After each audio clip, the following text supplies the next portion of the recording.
विदेशी विधवा महिला फिरायला आली. एका तरुणाने तिला एकटं बघून तिला घरी नेले. त्याने जे केले त्यानंतर त्याला असं काही करावं लागलं की त्याला. नमस्कार मित्रांनो, स्वागत आहे तुमचं आमच्या चॅनलमध्ये. तुम्ही जर अजून आमचं चॅनल सबस्क्राईब केलं नसेल तर प्लीज चॅनलला सबस्क्राईब नक्की करा. विदेशाहून फिरायला एक विधवा महिला आली होती आणि ती इथे आल्यावर एका तरुणाने तिला एकटं बघितलं होतं. तो तिला म्हणाला की मी तुला फिरवेल, मला सर्व काही माहीत आहे इकडचं. त्या विधवा महिलाने त्या तरुणावर पूर्णपणे विश्वास केला आणि ती त्याच्यासोबत फिरायला गेली. फिरता फिरता त्याने तिला घरी नेले आणि तिथे तो त्या विधवा महिला सोबत काहीतरी वेगळंच. विकी एक तरुण गाईड्स होता. कोणी फिरायला आलं की तो त्यांना गाईड्स करायचा. त्याचं काम हेच होतं आणि तो त्याचं काम चांगलं करायचा. पण एकदा एक महिलेला बघून त्याचं मन बदललं आणि त्याने सकाळी सकाळी विकी त्याच्या कामावर आला होता आणि तो बघत होता की कोणी फिरणारे भेटतात का.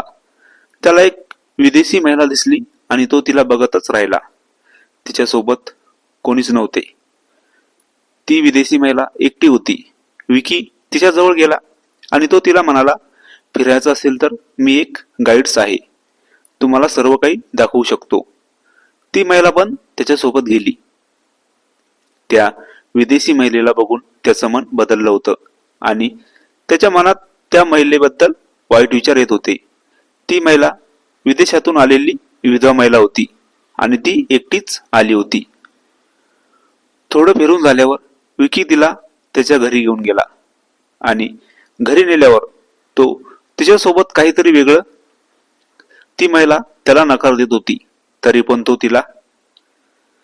त्या महिलेने आता जोरजोराने ओरडायला सुरुवात केली आणि तिचा आवाज ऐकून विकीच्या घरासमोर गर्दी झाली. विकीने दरवाजा उघडला आणि ती विदेशी महिला बाहेर आली. तिने लोकांना सर्व सांगितले. नंतर सर्वांनी मिळून विकीला हाताखालून काढले. विकीला जवळपास 2 महिने हॉस्पिटलमध्ये राहावं लागलं आणि त्यानंतर त्याला जी शिक्षा झाली ती वेगळीच. ही कथा पूर्णपणे काल्पनिक असून वास्तविक जीवनाशी काहीही संबंध नाही. ही कथा फक्त आणि फक्त मनोरंजनासाठी आहे. मित्रांनो, कथा आवडल्यास चॅनलला सबस्क्राईब करा. धन्यवाद.